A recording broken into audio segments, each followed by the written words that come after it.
Hello Clash Nation! This is Alfred Bugabil. For today's video, i-share ko po sa inyo ang aking 6 favorite vocal exercises.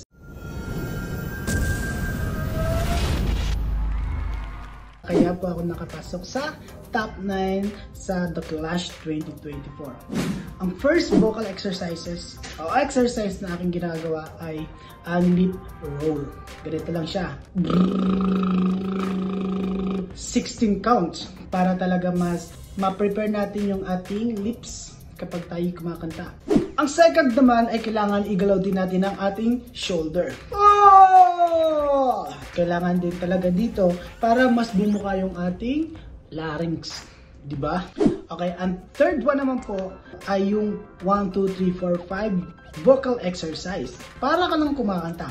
1, 1, 2, 1, 1, 2, 3, 2, 1, 1, 2, 3, 4, 3, 2, 1, 1, 2, 3, 4, 5, 4, 3, 2, 1. Ang pang-apat naman po ay hihilutin natin ng ating jawline habang tayo ay kumakanta ng Do, Re, Mi. Ang pang-lima naman po na aking favorite na vocal exercise, kailangan mo lang siyang i-sustain ang word. Kailangan din nakaangat din ang ating chest. Do.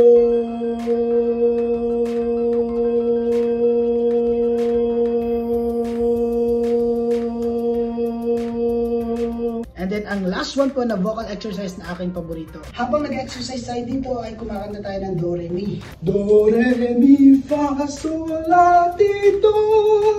Kayang-kaya mo na ipakita ang 100% na performance sa mga judges. At yun ang aking ginawang exercises.